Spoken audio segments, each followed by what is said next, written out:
Good morning, everybody. Welcome to the Monday, March 11th El Dorado Irrigation District Board meeting. May I have roll call, please?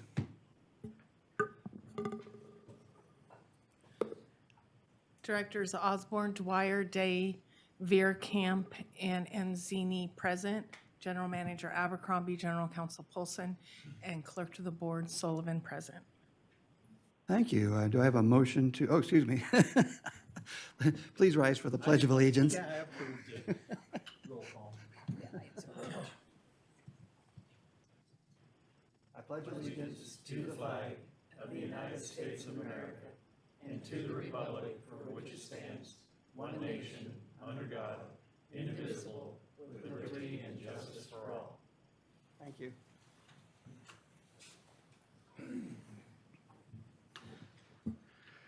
All right, now, do I have a motion to adopt the agenda? So moved. Second. We have a motion and a second. Is there any public comment on adopting the agenda?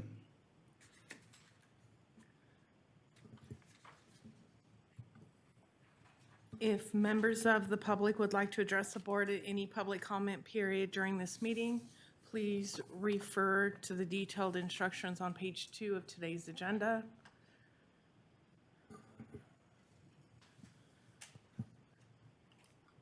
President Day, it does not appear any members of the public are wishing to speak on the adoption of today's agenda, moved by Director Veerkamp and seconded by Director Osborne. All right, please vote. Somewhere.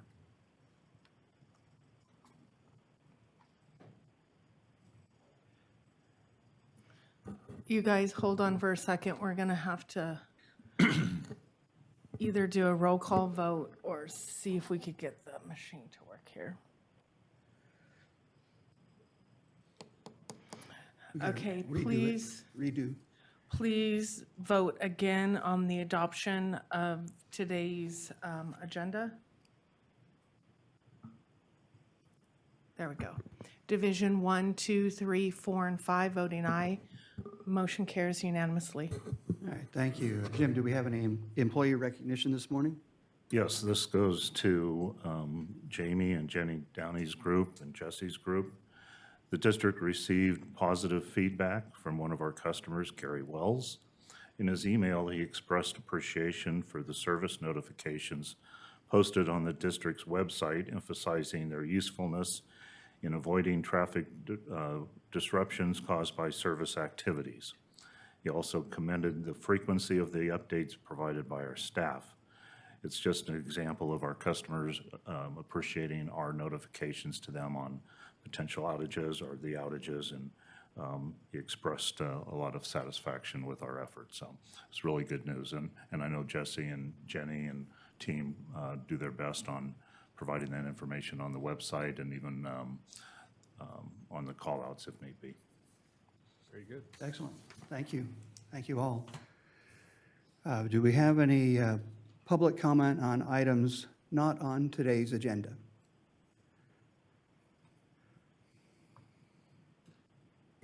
If members of the public would like to address the board, please refer to the detailed instructions on page 2 of today's agenda.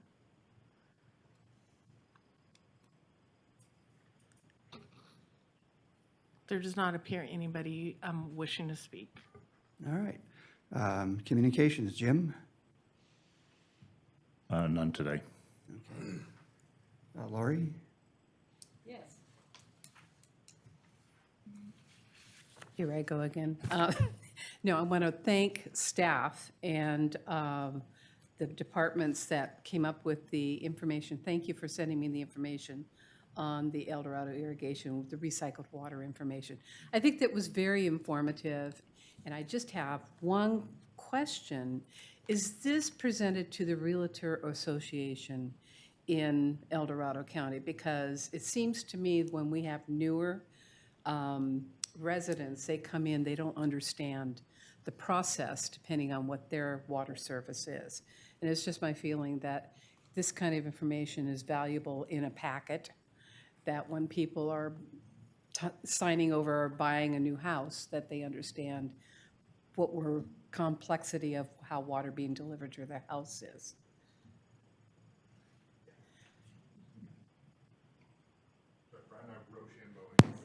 Good morning, Dan Corcoran, Operations Director.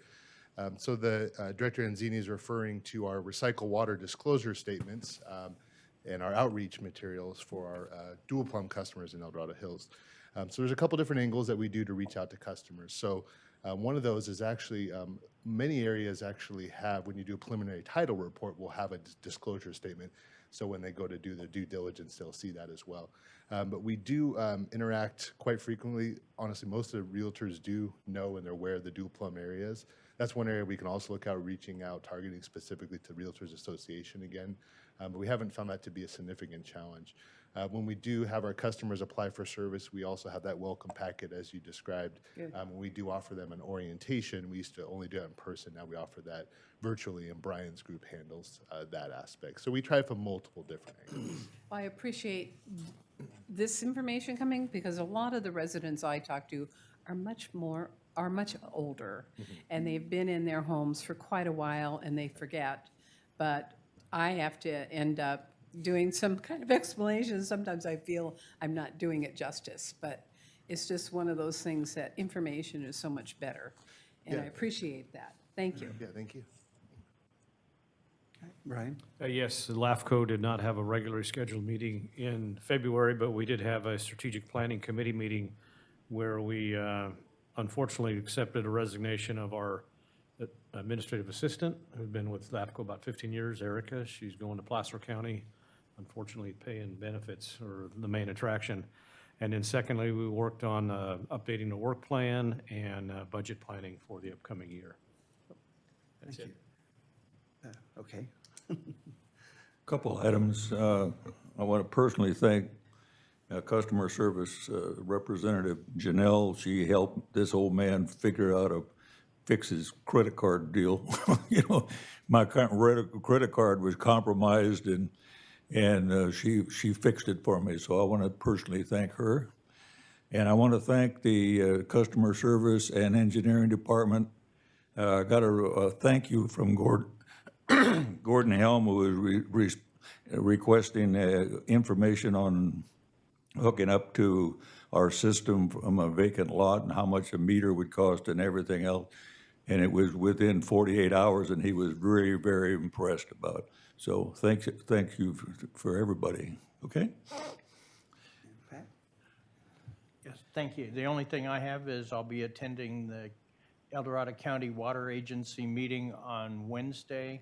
The agenda is available on the website, so if anybody has input, I'm here. Thank you. And the only thing I have is a request for staff. If we could, maybe in the second quarter at some point that's convenient for you, do a review of our alternative energy programs, the solar, the inline, and all that sort of stuff. And in particular, I'd like for you guys to request that you focus on the ROI. What return on investment were we projecting back when we initiated these programs?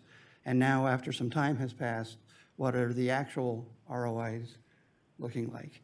And I think it just would help inform us on future decisions and reflect on, how accurate our forecasting is. So I'd appreciate that. Thank you. Is that with or I without thought we did PG&E's an- changes? I thought we did an update Well, on you- that, Huh? President Day. I thought we had an update on that a few Not on months ago. we did, but they didn't have any data on the ROIs. Got it. Yeah. So that's the focus. We don't have to rehash the other stuff. All right. Jennifer, do you have anything? None today, thank you. All right. Do I hear a motion to approve the consent calendar? I'll move. I'll second. All right, we have a motion and a second. Is there any public comment on today's consent calendar?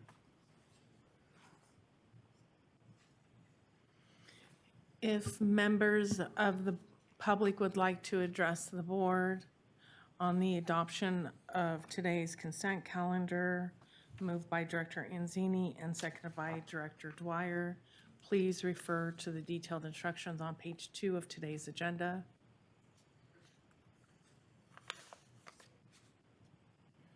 It does not appear there are any members of the public wishing to speak.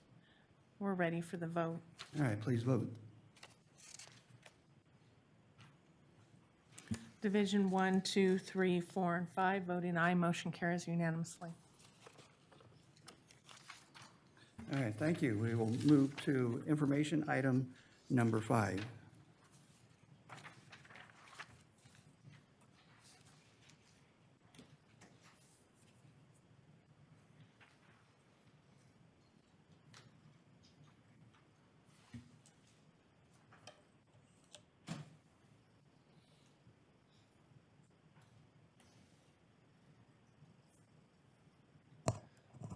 Good morning, Jordan Baxter, hydrologist for the district. Today I'll be providing an update on our water supply. It says midwinter there, however, it's starting to feel more and more like spring. But yeah, next slide, please. All right, just a summary of what we'll be talking about today. So the water year began pretty light and relatively dry. February got us going a little bit, so we're nearing more of that average type situation. We'll talk about Jenkins Lake status, current status of the snowpack, the Central Valley project allocation, as well as just general climactic scenarios. We'll also today talk a little bit about early indications of post-fire hydrology after the Caldor fire. But what you'll find is that the district is well positioned to meet 2024 demand, but also preparing for a potentially dry 2025. All right, so the DWR releases a Bulletin 120. This comes out in February, then March, April, and then the final Bulletin 120 in May. What this does is it sets, for us, on our FERC license, it determines our minimum stream flow requirements, and then also has impacts on lake level targets throughout the summer. So in February, the call was near 80%, so 79%. That's below normal. And then the most recent release was last Friday, 103%, so that's just in the above normal realm. And we're projecting, it looks like it's going to be relatively dry for the rest of the month. So we're expecting this to remain around 100% with the current and forecasted weather. Next slide, please. All right, so this is released in January. I was hoping to get an update from this, but it didn't come out. But what this is looking at is the El Nino Southern Oscillation. So this is looking at sea surface temperatures out in the Pacific. The 0.0 line is dark in the middle, basically saying there's no anomaly from normal. Anything above that line is showing warmer temperatures, which in our latitude typically equates to warmer and wetter. So that's kind of the regime we're in right now. You can see all those different ensembles kind of dive bombing into the summer, going more towards neutral, and then later in summer, actually negative sea surface temperature anomalies, which usually at our latitude is drier and cooler. So there's obviously caveats with that. Last year was a La Nina. It was cold, but we got a lot of precipitation. So not always a tried and true, but a good guidance for us. Next slide. All right, so this is my favorite topic, one of my things that I most enjoy about my job, the snow surveys. So we're proud to be part of the California Cooperative Snow Survey Program. That weird emblem, Jim asked me what the heck that was. That is, so there's basically blazes on a tree is what it used to be, and now there's tin signs on the transects for the snow courses. So it gives you an idea of, okay, this is the line where we're gonna be punching holes in the snow. So just so you know what that is. But the district, we've make measurements in January, February, March, April, and May. This is great for our own water supply forecasting, but it also feeds into the state's water supply forecasting, setting allocations for us as well as downstream watershed partners. So in January, what we're measuring is depth of snow, but the most important is the water content in that snow. So how much of that is in the actual snowpack. So in January, it was pretty bleak, only 30% of what we normally measure for January 1st. Then we measured in February, a slight uptick, about half of what we typically measure in terms of snow water content. And then March, we measured on February 27th before the large storm. So at that time, we measured 80% of what we typically would for the March 1st. That plot on the right just shows the same story, a big spread between what we historically measure in January, and then as we've progressed, we've kind of closed the gap and converged on what's average. Next slide. And All again, right. that was all before the storm we just had. Correct. Yeah. And so when DWR releases their Bulletin 120, it's always time adjusted to the first of the month. So in this situation, a small bit of that storm was added into here. But if someone were to have measured after the storm, they would time adjust backwards. So our goal is to try to get as close to the first as possible, weather permitting. Okay, so shifting gears to Folsom Lake. My family spends a lot of time here. Even my 3-year-old has noticed the water coming up. She has a little rock outcrop that's her play kitchen, and it is now underwater. So she's been asking questions about that, and so she's starting to learn that Folsom fills around this time of year. Scientific measure? It's going She's to only- join ours, George. It's going to be like ours reports. Yeah, very similar to acorns. Yes. Okay, so Folsom, since January, we've been on a steady incline. In this, what I've tried to do is include other similar water year types in the recent history. So we talked a little bit about that below normal, above normal. I think we're kind of straddling those two. So 2010, that was an above normal year. That's the red trace. 2015, more of a light trace there. 2016. That was a below normal year. And then 2018 in the green trace, that was a below normal year. This year yet to be determined, but somewhere in between. I think 2018 really is a good analog so far this year because it was coming off a wet 2017. We're coming off of a wet 2023. So I try to pay attention a lot to that 2018 year. I think it can tell us a lot about where we're headed. So you'll note that in 2024 came in with a lot of carryover storage, got drawn down, and then in January, slowly coming up. You see some noise in the data. That's the Bureau of Reclamation making some flood releases, trying to just keep flood space in Folsom while also raising as they can as time progresses. Next slide. All right, so in words, why do we as a district care about Folsom? So we have El Dorado Hills Water Treatment Plant. We pump out of there. In mid to late February, the Central Valley Project supply allocations, at least the initial allocation was released. For M&I contractors north of Delta, such as EID, we will receive 100% of allocation as of that initial release. Folsom currently at 122% as of yesterday. So staff, water supply planning, we plan on relying on CVP water to meet the majority of our El Dorado Hills demand in 2024. But we also have pre-1914 ditch rights as well as permit 21112 if needed. All right, so getting back to EID. So here are our upper reservoirs in the high country. So this is just a snapshot as of this morning. Keep in mind that this is kind of the typical winter drawdown period. That snowmelt runoff hasn't hit yet, so everything kind of looks low, but that's normal for this time of year. So Caples Lake, just north of 50%. Silver Lake, just below 10%. Echo Lake, it says 0. So we only measure the top 6 feet where we impound the water. So essentially it's at its natural rim. And there's, I think today, about 5 CFS going to Lake Tahoe through Echo Creek.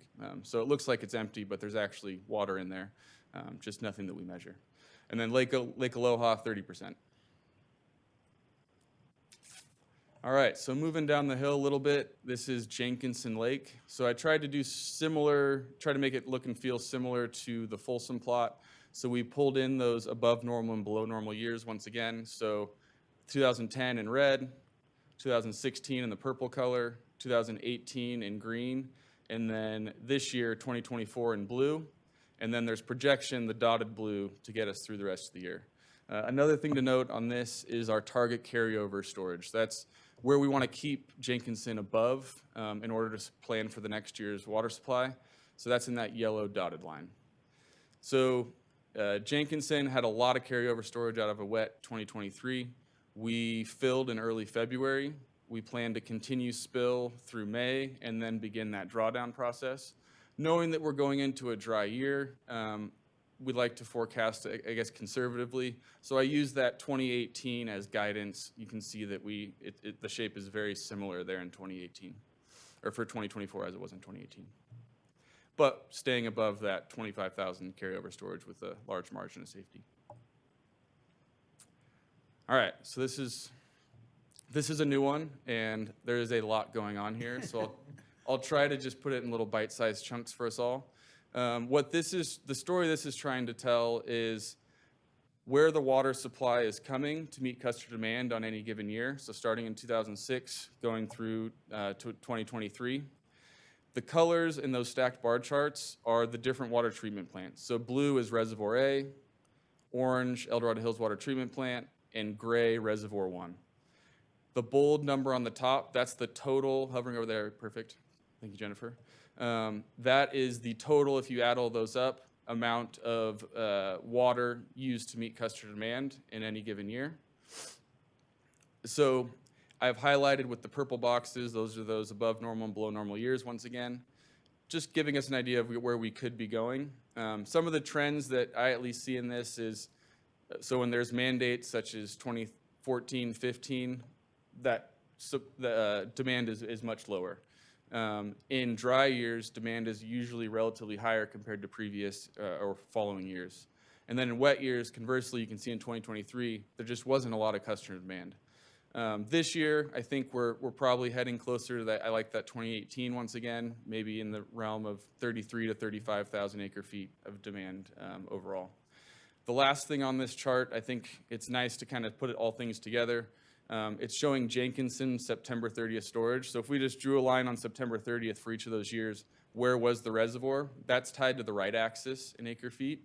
So there's an inverse relationship generally between how much water is consumed by the district and how low Jenkinson is. So if we didn't use a lot of water, Jenkinson stays high. If we used a bunch, Jenkinson's low. So I think that's a lot there. So thanks for bearing with me. All right, so a bit of a hard pivot here. The Caldor fire obviously was devastating for our watershed. We've had just over 2 years to learn about what we can expect and then also observe some of those initial impacts and changes to the watershed. So I think these graphics on the left I'll try to focus on. The top one was put out by National Weather Service shortly after the fires, just trying to as in a picture, explain what happens in a fire. So you have a forest, all of that vegetation and the leaf litter that's on the forest floor, that's all burnt up. And so you don't have that absorbing ability of the soil that you had before. A lot of that material is now ash as well, so you have this layer of ash that's sitting there. If you get a high intensity rainfall event, a lot of that's gonna go. And those are those initial storms in the year, 2 years after that are really moving that through the system. Once that initial layer is gone, what you have is a hydrophobic soil. So if you were to pour water onto that soil, it actually beads up and doesn't want to infiltrate. So what that can lead to is more surface runoff. So you have a thunderstorm event, for example. What normally would have soaked up the first inch or so of water, the majority of that water is going downhill and it's going downhill fast. So that means more problems downstream with sediment load as well as peak stream flows. And then transitioning to the snowpack, there's changes to the snowpack. I spent a lot of time with research that folks have done in academia and also other districts, just kind of their observations on the West Slope. It's hard to get a definitive answer of what's going to happen, but in general, there's a lot of physics going on in snowpack, in both the accumulation and then in that sublimation, or what's going to the atmosphere, and then what's melting and we see in our reservoirs. So on the whole, after a fire, we tend to see increased sublimation or going to the atmosphere. That's due to something called albedo. So albedo is how reflective the snow surface is. The more pure it is, the more it reflects that radiation. If it's dark or blotched with carbon, it takes in a lot more. And that's kind of what you see in a post-fire situation. And that can lead to early melt. And then there's this battle between long wave and short wave radiation. So long wave radiation can come from things like canopy cover. So if that canopy cover is gone, you're not getting as much heat off of that, which can actually increase water supply. However, on the flip side, you don't have any shading. So the short wave radiation from the sun is coming in at a greater rate than it would once the sun gets high enough in the sky. So depending on the study you look at, it can mean more or less water supply, and the proof is kind of going to be in the data that we collect to see how we fare. Next slide. So here's some actual observations on the next 4 slides. So we talked about peak stream flows. This was really soon after the fire, and I think this was in the fall, I think this was November, there were still hot spots in the fire that got put out by this rainstorm that leading up to this. So this is, thank you, Jennifer. This is actually December 31st going into the new year. And it forecasted for rain on snow. I was expecting, truthfully, probably like 5,000 CFS measured at Kybers. It got up to 9,000. So it blew away what I was expecting, what the California Nevada River Forecast Center was expecting. And I think this just goes to speak about those hydrophobic soils and basically the soil profile not able to absorb any of that water. Next slide. Thanks for that save, Jennifer. Okay, so now something else we talked about was increased erosion from the land surface, which can cause debris flows. So this last fall, now we're talking fall, there were some pretty high intensity thunderstorms. And one of them I was tracking on Doppler just really sat right over the Silver Fork. And sure enough, within an hour or two, Kybers had extremely like chocolate milk looking water and a really high stream flows. To further investigate really the source of it, I drove up the Silver Fork Road, and you can see, so this picture on the left, this is looking north. Silver Fork is down to the left. This was like a little slot in the granite that just, all the material that was in that stretch just went over the Silver Fork Road, and then there's a huge pile in the Silver Fork itself where it just built up.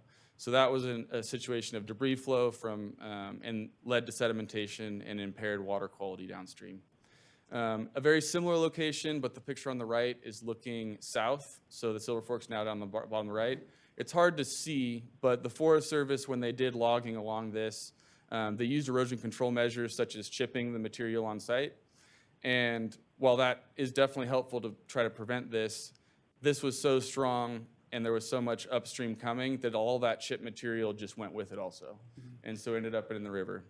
So just goes to show that when you do get those high flows, we're definitely prone to big erosion and then debris flows from that. All right, and I believe the board has actually seen these before, but this was directly after the Caldor fire. So this was in late 2021. I'm not sure exactly the month, but you can see the left. This is the Camp Creek Tunnel, also known as the waterfall. So the Camp Creek drainage, that water's pretty gray. So that's that ash material moving through the system. And then that caused problems at Reservoir A Water Treatment Plant, really putting their filtration to the test. All right, and we'll finish up with a snowpack. This is a photo of Sierra at Tahoe, as my dad refers to it as Sierra Ski Ranch. Yes. But for me, a lot of really good memories here growing up, and it was really sad to see what happened here. But it is a good, I guess, it aligns with this story pretty well. They couldn't open it first because there was so much dead standing trees. Those dead standing trees that first year gave off a ton of carbon. If you looked up on that hillside, it was black under all those trees. This was the first area in that elevation band to melt. And so it melted really fast. They've since cleared it out, and so you can kind of see it's a much more open West Bowl now. But you still see in the foreground on the left that black snow. So that black snow has a very low albedo, and therefore it's going to melt fast. And it's going to lead to higher stream flows earlier in the season than what we're typically seeing. So those snowpack changes are being monitored by EID, and more to come on that. All right, lastly, the district continues to encourage customers to stay informed and involved with various water efficiency efforts. That might include complimentary water surveys, information on rebates and incentives, that you might get for efficient appliances and fixtures. And I'll leave you with a photo post-storm. I think this is mid-February, taken by our hydrographer, Nick Paget. This is in Caples Creek. So the left is the gauge house where we measure the water. But you can just see those little islands, how much snow accumulation when there's low winds can happen. With that, I'll take any questions. Hey, George? In my previous life, we used to see that the forest fires started to normalize about 2 years after after the fire, and is that concur with your observations? I think there's definitely some truth to that. Just going on snowshoes through, like Caples Weir is a great example. You go through a pretty good burned section there. That is much less littered with debris this year than it was the previous 2 years. Okay, yeah, thanks. Yeah, I think there's definitely a lot of truth to that. Anything else? All right. Thank you very much. Is there any public comment or question on this information item? If members of the public would like to address the board, please refer to page 2 of today's agenda. Does not appear there are any members of the public wishing to speak on information item number 5. All right, thank you. Well done. All right, we'll move to action item number 6, our general warrant registers to pay our bills. Do I have any? I'll move. Okay, I'll recuse myself, please. and we'll have a recusal. Second. All right, we have a motion by Director Anzini and a second by Director Dwyer. Is there any public comment on item 6? I see somebody peeking in.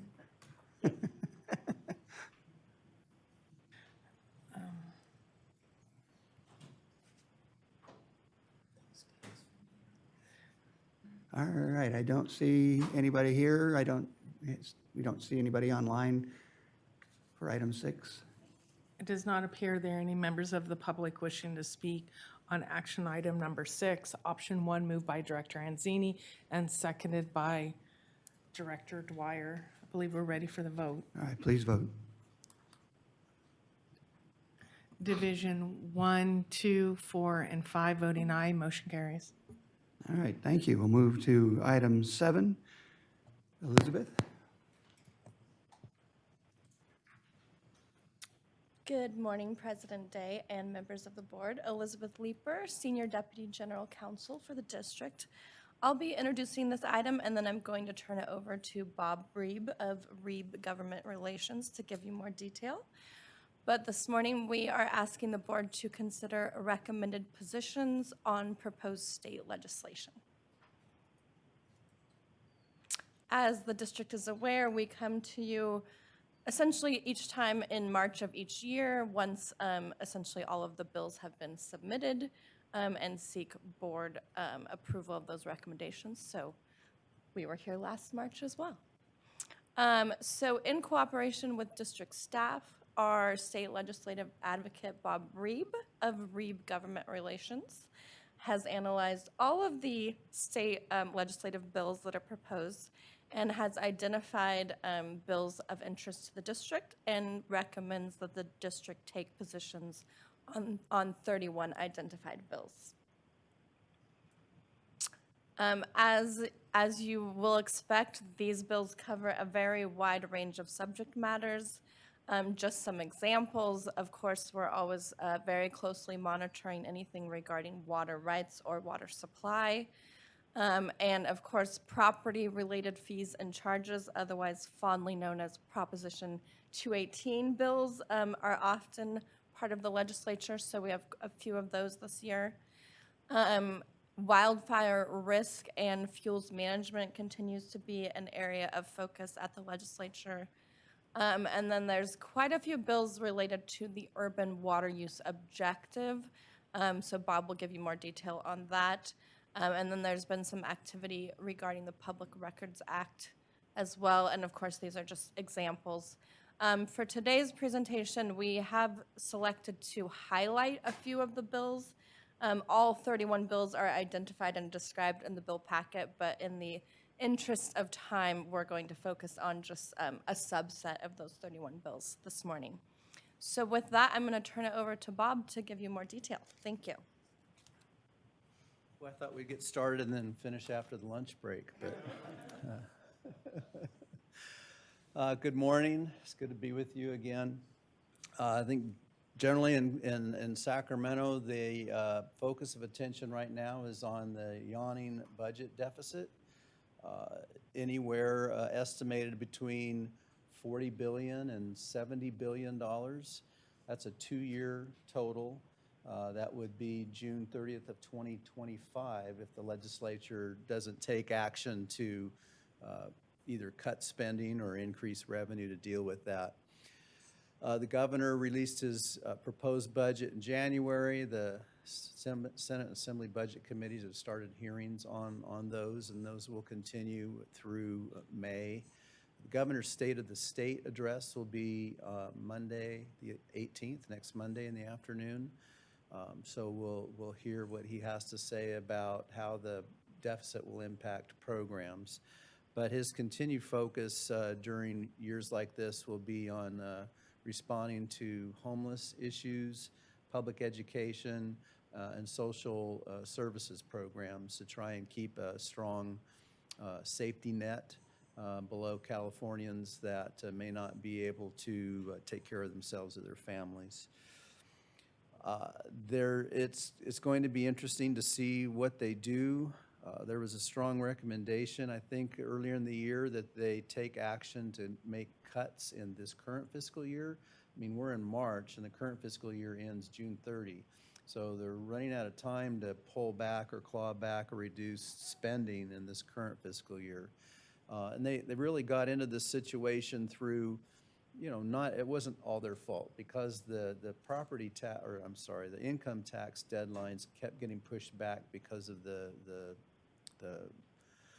state of emergencies that were declared in California because of the wet winter last year. So they ended up getting pushed back all the way to November, but they had to do their budget starting July the 1st. So they were guessing on what was going to happen, and unfortunately they were way off, about $42 billion off. So it's going to occupy a lot of time this year between now and June the 30th. It's also going to have a significant dampening effect on legislation that has any potential fiscal impacts on the state.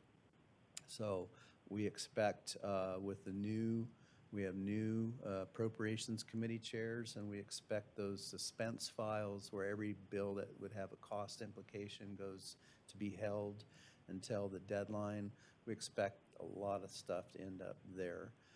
But in the meantime, we look to these climate resilience bonds. They used to be called water bonds, but now they're climate resilience bonds. And these two bills, the district had a support amend position on last year. They both moved to the opposite house where they were held. And they were held primarily because they weren't really focused at that point in time, since these don't have to be approved until June 27th of this year, so they felt they had time to work it out. But I think the lack of information about the budget also played a role in that. The governor, as you know, put a great priority on the mental health and behavioral health bond that was on the ballot last week. That's still too close to call. I took a look at the voting raw numbers, and we had about a 33% turnout, which was not a record low, but not very good. We had, thus far, the Secretary of State and the counties have counted 4.8 million votes. They still have 2.5 million votes to go. The Secretary of State has until April 12th to certify the election results. But what happens with Proposition 1 will have an effect on these two, because if Proposition 1 fails, it may be a signal that voters aren't really in the mood to incur greater state debt. These two are about $16 billion. The Department of Finance, through the Newsom administration last year, indicated a total appetite for about 26 to 28 billion in bonds this election year. And we have affordable housing bonds, education bonds, and these. And when you looked at the governor's Prop 1 and all the other ones, they were about $70 billion. So the governor's Department of Finance told the legislature they'd like, if they're going to have a climate resilience bond for November, it to be in the $8 to $10 billion range. And the challenge we have right now in advocating for our clients, including El Dorado Irrigation District, is there's a pent-up demand for a lot of different programs, everything from urban cooling centers to green space in urban areas to water recycling to the 30 by 30 program, which is the state's trying to conserve 30% of land and 30% of coastal watersheds. So there's a lot of demand.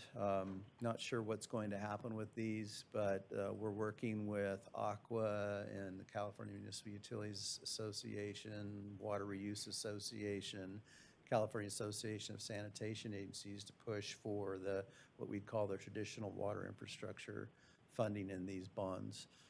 I spoke with a legislator yesterday, Assemblymember on Friday, Assemblymember Lori Wilson, who's Solano County. She's in the leadership in the State Assembly about these, and she said the Assembly Democratic Caucus is starting to talk about their priorities for a bond, and they're going to be pushing the governor to not go from 16 billion to 8 billion, but to try and hit it closer to the 15 to 16.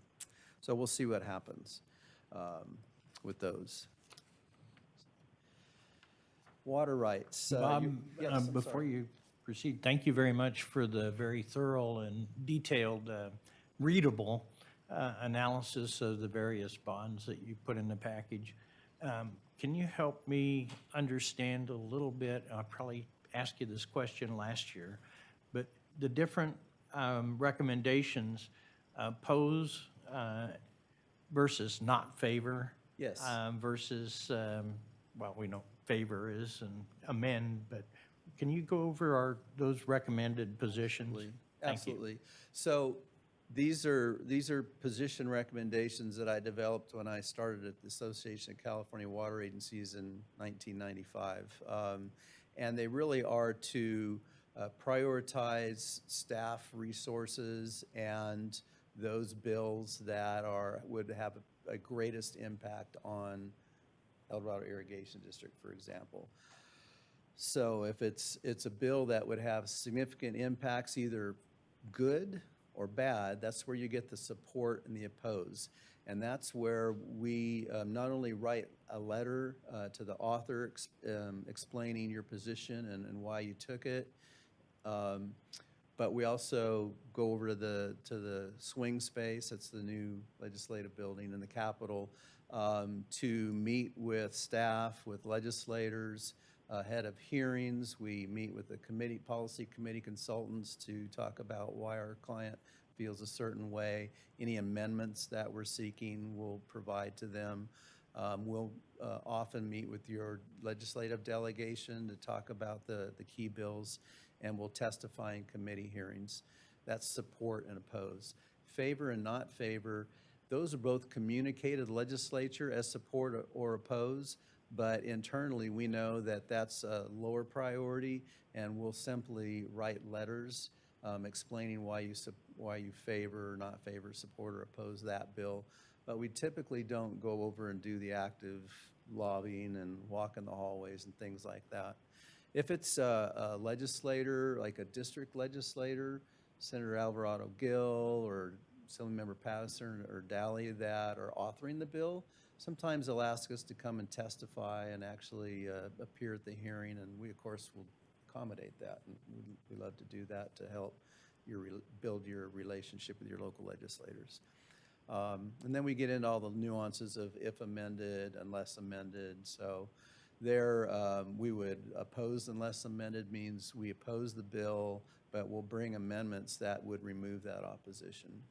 And support if amended is we're not going to support the bill unless we get amendments that would benefit the district. Thank you for that review. And at the end of your presentation, when we actually adopt a resolution, that is what empowers you to go do those things, to communicate with the legislature, and gives you the authority to express this is the position of EID. That's correct. Thank you. Yes, and we do that with the administration. If it's like these water right bills, we'll engage with the State Water Resources Control Board and other interest groups that are either aligned with the district or opposing view, and we'll try and work through some of these issues. I'm sorry, just for clarification, we actually do not adopt a resolution. We just, the board will approve or not approve recommendations, and Bob Reeb and his staff will carry that message forward. So these first two bills are carryovers. They're two-year bills from last year. I just included them. The district continues to oppose. These ended up in the second house in the Senate Natural Resources and Water Committee. We were able to convince three of the Democratic members of the committee to oppose. We actually worked with a big group. We had business, labor, agriculture, the water associations that you belong to. I know General Counsel spent a lot of time on these bills. This was a big effort, and we actually developed amendments to both of these bills. Even though we had a straight oppose, we felt that in some areas that the state board could use some additional authority in terms of enforcement, fines, and penalties to punish the people who really scoff laws. They just ignore the law. They ignore curtailment orders and things like that. So the responsible water right holders like this district felt, look, we're not worried about enforcement because we follow the law and the curtailment orders, but others that don't, we believe, yeah, the state board should have more authority. Both authors rejected those amendments. That didn't sit well with the majority on that Senate Natural Resources and Water Committee. We don't know what's going to happen this year with these. There really haven't been any conversations between the supporters and the opposition. So we just highlight those. ACA 16 is a proposed constitutional amendment that would simply state that there's a human right to clean water and clean air. We're recommending a not favor, which I know is a bit challenging in terms of optics, but we already have the human right to water state policy in statute. We also, under the federal and the California Safe Drinking Water Act, it's state policy that California residents have a right to pure and safe water. So we're concerned that this one does not add anything, but it potentially creates a conflict between Proposition 218 and what would be this part of the Constitution. Aspirational language in constitutions, even in statute, are challenging because you don't have free water. As you know, it costs a lot of money to bring that safe drinking water to your constituents. And if you have a human right to that, well, what does that mean? So, well, it's titled environmental rights, but it's a human right. There's a difference. Well, I'm sorry. Yeah, go ahead. I would debate that because it's a different situation when it comes to climate. And the new reports that are out about the climate is it's a global problem. And all of these agencies have to pull it together in order to become hardy with the climate changes. So environmental rights is not a human right. It's actually a right for our how do I want to call it, embracing our earth issues. And Yeah, we already had a major report about our fire and the water retention. Right. So, this is the title that the author chose. The actual language declares that the people have a right to clean air and water in a healthy environment. So it does, when you get the healthy environment and in there, that's where you get the title for this measure. We're focused more on the right to clean air and water statement. But again, these are recommendations. The board can take any position that the board desires at that point. Yeah, I mean, it's laudable and it's great, but as you say, it's vague. What does it mean? How do you enforce it? And it could be a Pandora's box of lawsuits because that's how we tend to figure things out. And the final bill on this slide is SB 366. The district currently has a favor position. We're recommending that continue. This deals with trying to take the California Water Plan from mostly a data-focused plan to looking at what the long-term water supply needs for the state are and identifying options to meeting those. And those are demand management measures, but they're, groundwater recharge, surface water storage, water recycling, kind of the whole panoply of options. It's modeled after other aspirational targets and goals in clean energy, electric vehicles, clean air, that the legislature and prior governors have put into statute. This next group of bills deals with Proposition 218. I think the key one here is AB 2257, which is sponsored by the Association of California Water Agencies. Right now, the Constitution provides, as you know, for a protest hearing and for the ability of your customers to submit a protest when the board governing body is considering to impose or increase a fee or charge, like your water rates. The challenge comes when there are interests that don't want to have increases or don't want to have fees and charges imposed on real property. And they wait until you're completely through with your cost of service study, with your notice, with your hearing, you adopt it, and then they bring a lawsuit to challenge it. Proposition 218 doesn't have a requirement that interested parties exhaust administrative remedies. It doesn't require them to come to you at different parts of your process and tell you why they disagree with either the method or whether it's proportional or it reflects the reasonable cost of providing service. So this bill seeks to require that. It doesn't bar someone from challenging the validity of your fee or charge after the fact, but it's really designed to make sure that you have a chance to hear from your customers and to correct early on anything that you say, oh, yeah, you're actually right. That's probably an issue. We should continue to work on that. So that's AB 2257. Did you have a question on that one? Okay. Next slide.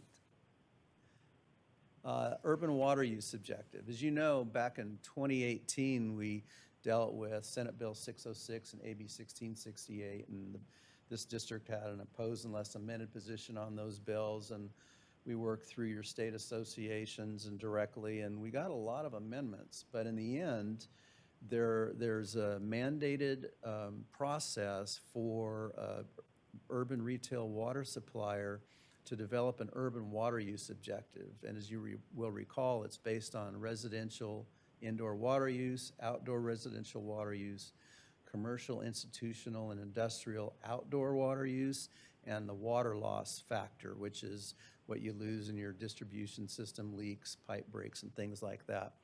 Those taken in the aggregate are your water use objective, and then there are efficiency standards that you try and get to. So for example, the State Water Resources Control Board has been working with the Department of Water Resources to implement those 2018 laws. It's been 6 years. The legislature initially directed the state board to finish that regulatory process by June 30 of 2022. They're going to finish it hopefully by October of this year. So there's been a 2-year delay. Some of the standards that they're proposing, the state board, would be very strict. By 2035, for example, all residential outdoor water use would have to achieve an efficiency factor of 0.055 of your evapotranspiration. So you're looking at native species, not a lot of turf, rocks, natural landscape, that sort of thing. The legislative analyst, which is the office that advises the legislature, they're the experts that take a look at how government's working and make recommendations for improvements and efficiencies. They released a report in January of this year that was fairly critical of the state board's draft regulations. And a lot of those criticisms align with what Aqua and the district and others brought to the state board when those draft regulations were released last August. So we've seen legislation now introduced because Aqua members up and down the state and CMUA members, it's the California Municipal Utilities Association, have gone to their legislators during last fall and said, this is going to cost a lot of money to save a very small amount of water. There's been projections that it could be about $13 billion statewide to implement the state board regulations, and it would save about 1% of the total water use in the state. So these bills were introduced in response to that. AB 3121 extends the compliance deadlines by 1 year. We're going to recommend a watch on that one because it should be at least 2 years to match the delay between the statutory deadline and where we are now. SB 1110, I think, is a regional water authority bill. It would provide some flexibility, although it's not very clear to us, that what it does is it seeks to say that if there's a lower cost action for an urban water supplier to take that will achieve the efficiency, then that should be okay. I don't see anything in the proposed regulation or the state law that would dictate that you have to adopt the most expensive option. So we're going to watch this one too and see where that goes. SB 1330, full disclosure, this comes from some of our clients down in Southern California, and I drafted this one.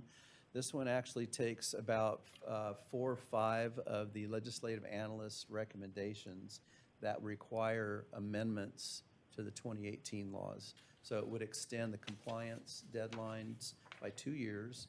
It would also extend the date by which the state board can start taking enforcement actions by 2 years. It would provide greater flexibility in reporting. So if you now gather your data on a calendar year versus a fiscal year, it would allow you to report under your current process. It provides, so in some of the areas of the state, we got into the 2018 laws variances. So for example, down in the desert areas in Southern California, a lot of people rely on swamp coolers to cool their home instead of air conditioning. Well, those swamp coolers run 24/7 in the summer months. They use about 52 gallons of water per day. So if you have a retired couple living in a home, that's 26 gallons per capita per day water use just to cool the home, when the 2030 target is 42 gallons per capita per day. So we said there needs to be some variances for some of these areas that have unique water demands.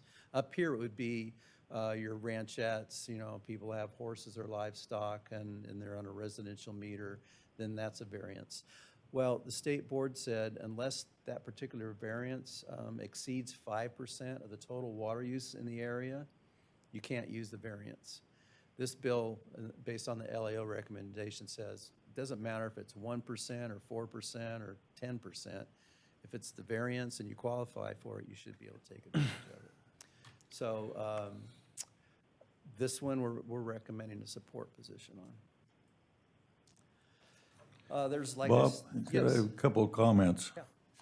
AB 3121 and SB 1110 sounds like it flies in the face of good defensible space.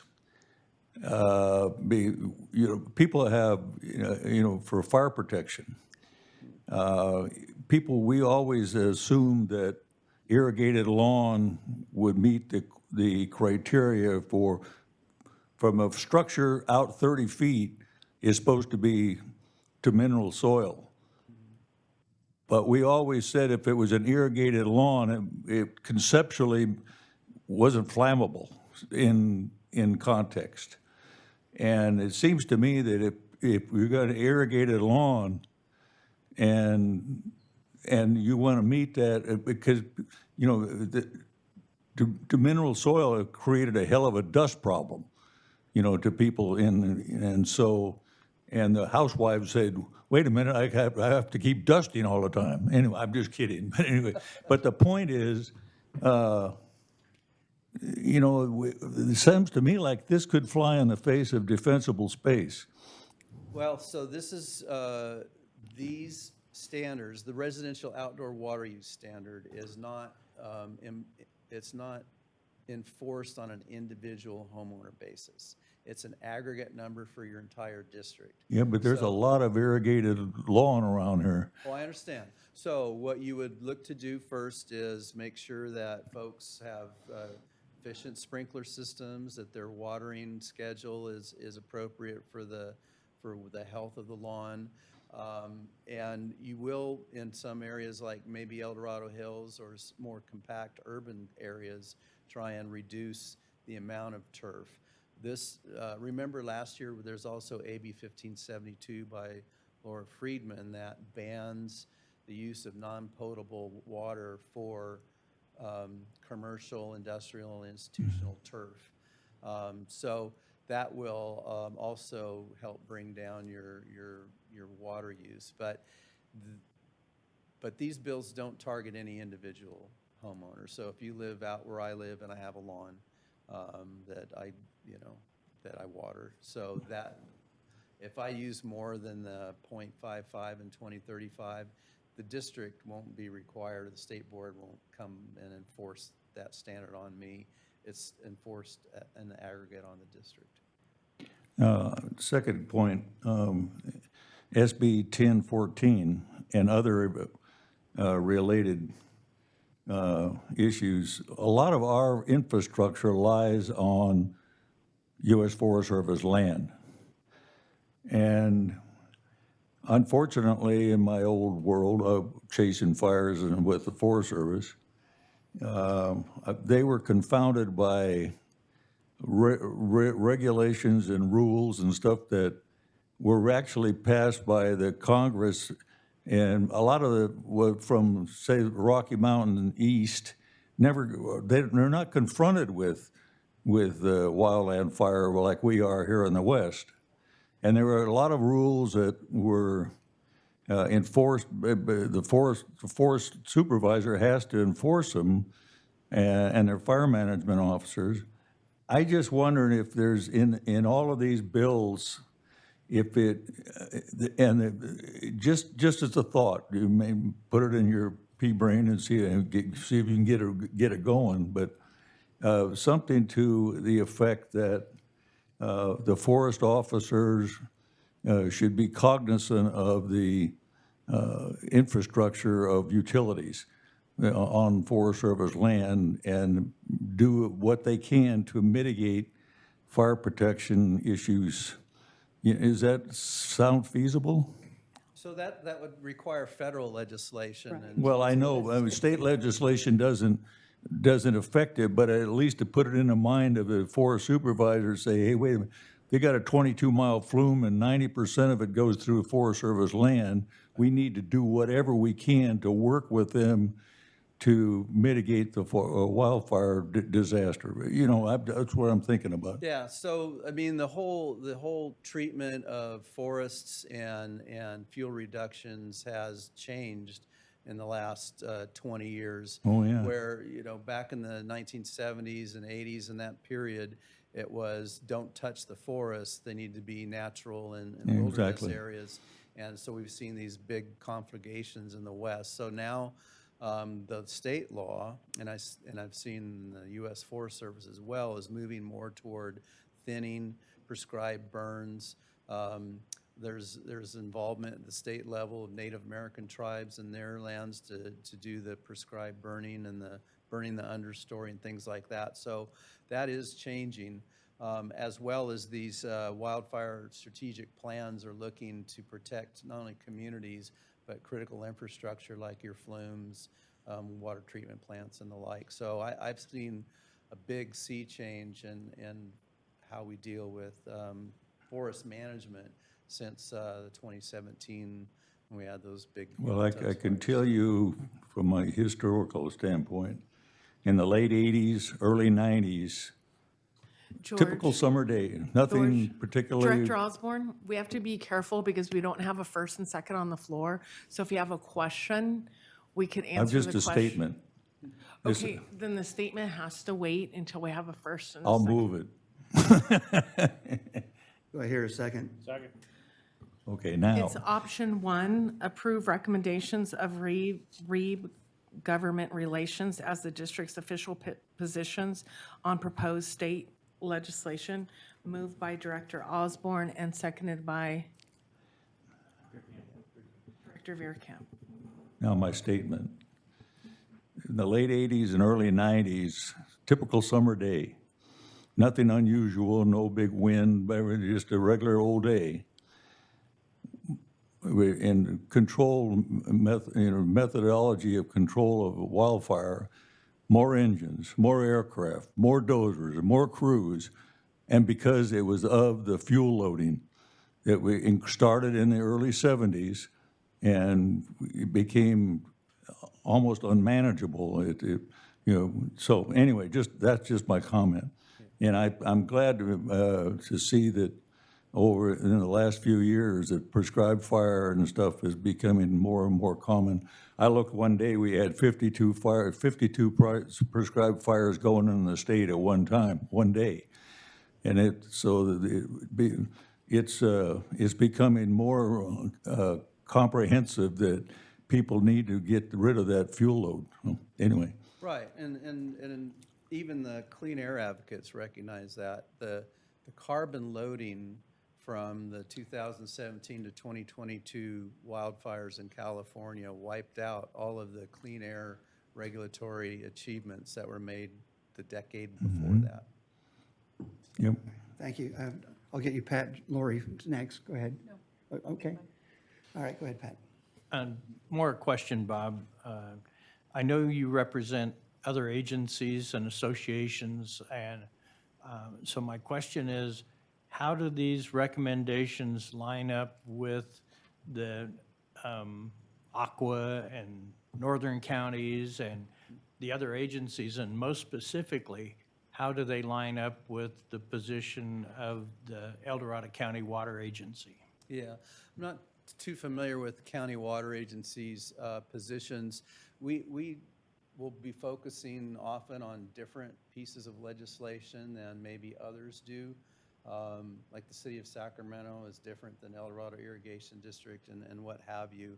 We try and remain consistent with Aqua and CMUA, but take Aqua, for example. They have 470 member agencies from the Metropolitan Water District of Southern California down to a little North Coast Water District. So it's not always possible to be in alignment, and that's why districts like yours retain lobbying firms so that you can have a strong voice. I mean, we bring value to Aqua when we're on the same positions because they only have 3 lobbyists. And when their member agencies have lobbying firms, we work together. That's why we were successful in stopping these water right bills last year. Everybody came together. But there are issues where we're different. I mean, I look at your general counsel. He and I had the enjoyable experience of actually being on opposite sides on a bill about a month and a half ago where we got in a little bit of discussion and debate. But it was on a groundwater bill. Had no impact to El Dorado Irrigation District, but some of my other clients down in the San Joaquin Valley in Southern California are very much involved in the Sustainable Groundwater Management Act. So I think Aqua staff recommended a position. Others wanted just to take a watch position because not all the Aqua members cared about the issue, but they ended up opposing the bill, which is what I was pushing for. But yeah, so our clients are, and it's on purpose. The urban retail water suppliers that we represent are a lot like EID. They're more interested in flexibility, local control, that the local staff and governing body is the best situated to make decisions that respect to rates and, conservation and what have you. So we try and we try and keep everybody kind of on the same page. And so like I was asked about like Mountain Counties Water Resources Association. So we're happy to look at the county water agency or mountain counties or what have you to Lake, but more so in terms of the issues that they see as importance. We're always willing to do like what I call value added, to come alongside another district or like regional water authority and take a similar position to help out. But in the end, our positions and our focus is on this district. And I just think it's important that for a county, that our positions across the purveyors and the water agency are pretty much lockstep. Yeah, we look forward to them joining you in your positions today. Yeah, just to make you feel a little bit better, Mountain County Water Agency has also got a legislative committee looking at these. And our meeting will be in April next month in Columbia. And this is going to be a key discussion because Mountain County Water, who I am also representing EID, they have Placer County, they have Tuolumne County Water, they have Large County Water, Mountain County Water, board members that are there. So this is kind of a double, not a double jeopardy, but a double vote for me. So, which some people might be concerned, but it's just a legislative answer to what we're trying to do. So we're not going to be lost, but there is a lot of representation in the Mountain County water agencies. Thank you. President Day, just if I could just Yes. add one comment, just so that the board is aware, in relation to Director Dwyer's request that, we coordinate with the county water agency. We've not historically had any kind of formal, recurring meeting with the county water agency legislative advocates, but I have asked Bob to, be aware of their contract lobbyists and reach out to them occasionally to try and share information and learn from them as well. But besides that, I've invited Mark Smith, their contract lobbyist, to participate in the Aqua State Legislative Committee meetings, which I sit on. He has started to attend those meetings, so I do hear from him occasionally on the county water agency's legislative priorities. And then in addition to that, there's, Elizabeth participates in the Mountain Counties Legislative Committee, and we also coordinate regionally. I have a call twice a month, I think, with all of the regional water purveyors, legislative advocates to coordinate on positions. So I think we're meeting your objective, but we will endeavor to more formally reach out and make sure that we're sharing information with the county water agency, and we're also getting information from them as well. Thank you. Is there any public comment on this item? If members of the public would like to address the board on action item number 7, option 1, moved by Director Osborne, seconded by Director Veerkamp, please refer to page 2 of today's agenda. Does not appear that we have any members of the public wishing to speak on action item number 7. I believe we're ready for the vote. All right, please vote. Division 1, 2, 3, 4, and 5 voting aye. Motion carries unanimously. All right, thank you, Bob. Thank you. Appreciate it. All right, item 8.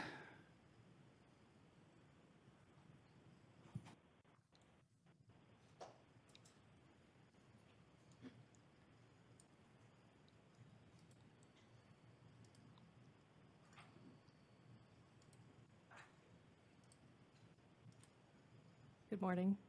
My name is Madeline Kelsch. I'm a civil associate engineer for the district and the project manager for the Silver Lake Well project.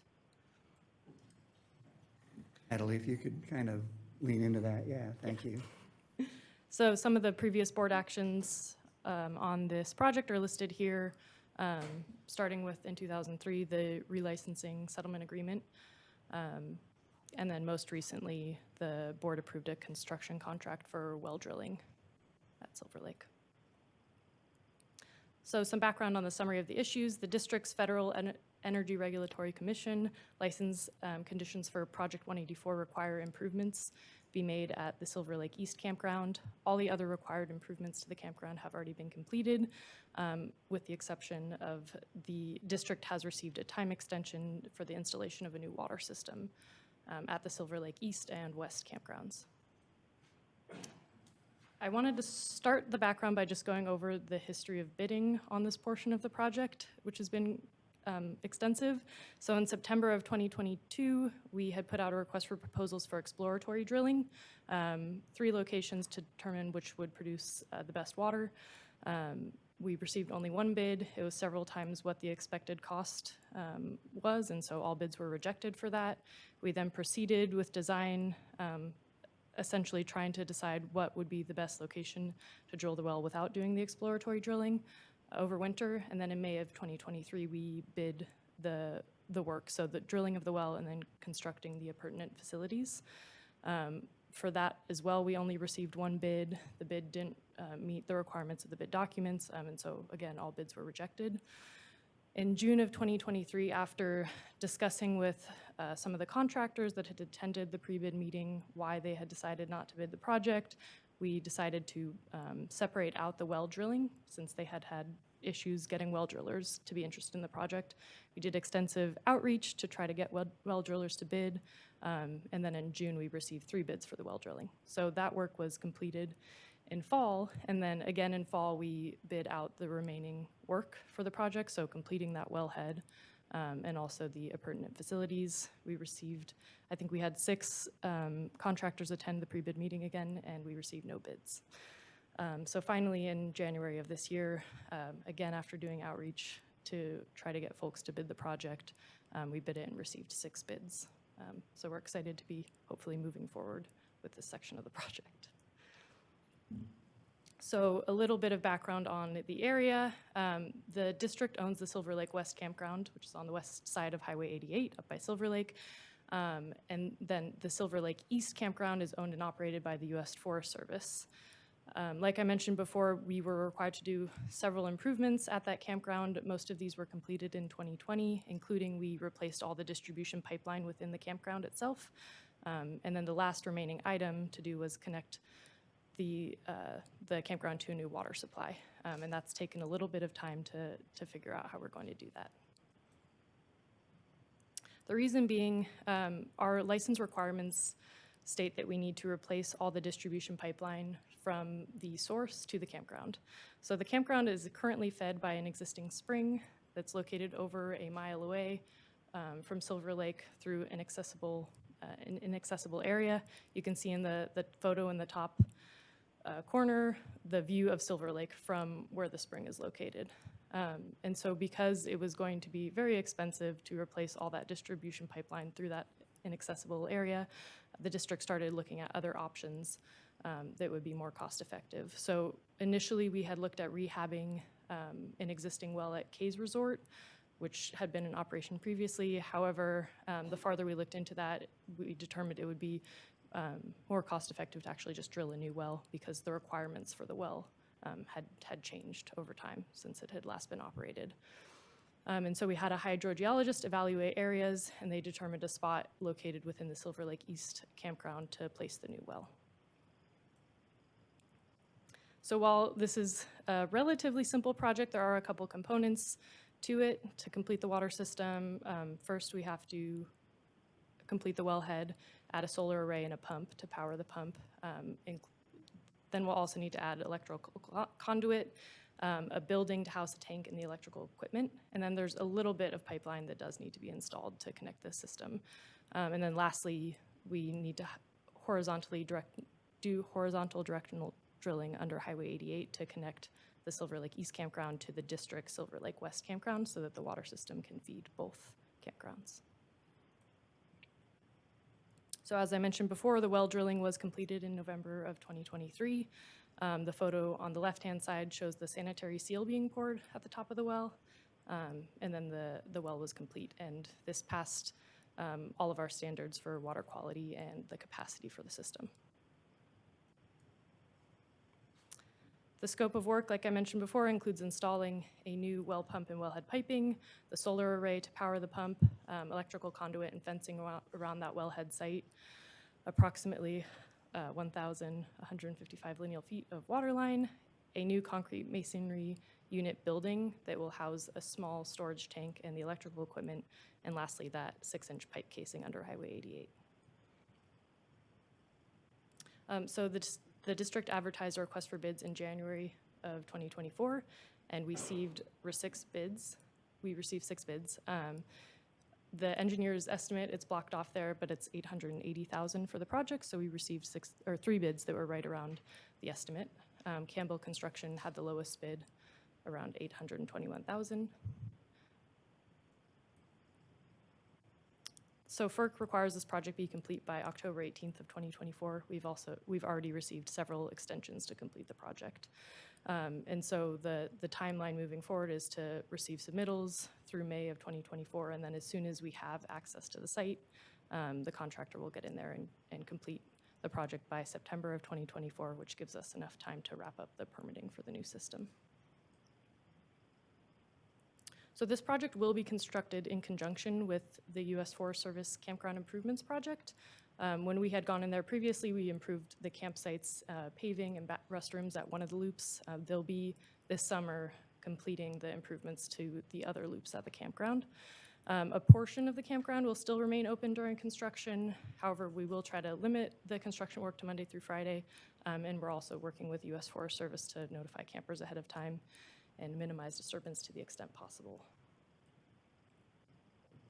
So CEQA has been evaluated for this project and is complete. So for funding, this funding request includes the construction contract to Campbell Construction and also an additional funding request for construction inspection, construction engineering services, capitalized labor, which includes all the permitting for the new water system and project contingency. The 2024-2028 CIP included $1,230,000 for this project, so we're right around where the budget was for that, and the funding source is 100% water rates. So the board options today are to award a contract to Campbell Construction General Engineering in the not-to-exceed amount of $821,310 for the construction of the Silver Lake well and appurtenant facilities, and authorize additional funding of $91,680 for on-call construction inspection services, $65,011 for engineering services during construction, $45,000 for capitalized labor, and $153,450 in contingencies, for a total funding request of $1,176,451 for the Silver Lake Well project. And staff recommends option 1. Question. Go ahead. Do we have any experience with Campbell Construction? I don't believe they've done projects for the district before. They're local, and so they've done a lot of projects on the Highway 88 corridor. They also are the contractor that was awarded the U.S. Forest Service construction contract for their improvements. So that was part of the reason their bid was a lot lower, was they're able to reduce mobilization costs. Thank you. I'll move approval of item number 8. Moving option 1, do I hear a second? I'll reluctantly second, and I'll ask her why.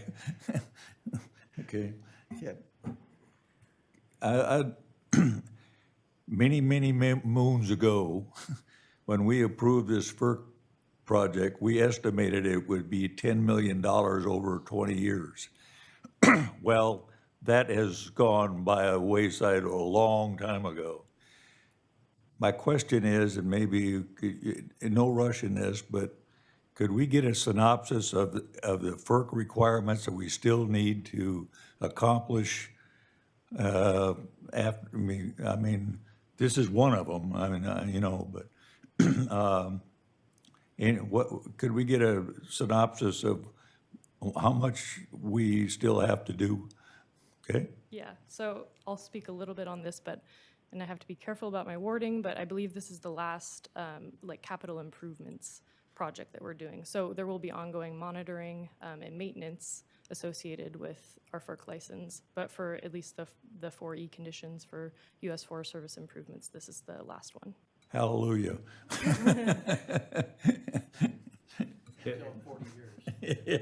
This looks like a fairly straightforward project, I hope.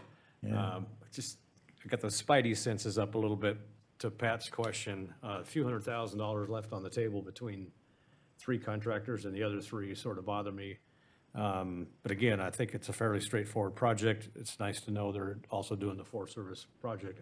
I definitely want to make sure we're watching any change orders and be on top of them right away. So I will support the project. Great. Is there any public comment on item 8? If members of the public would like to address the board on action item number 8, option 1 moved by Director Anzini and seconded by Director Osborne, please refer to page 2 of today's agenda. It does not appear any members of the public are wishing to speak on action item number 8. I believe we're ready for the vote. All right, please vote. Division 1, 2, 3, 4, and 5 voting aye. Motion carries unanimously. All right, thank you, Natalie. All right, Jennifer, review of assignments. Well, we had 2, but it sounds like 1 was already answered, Director Osborne's, about the additional FERC requirements.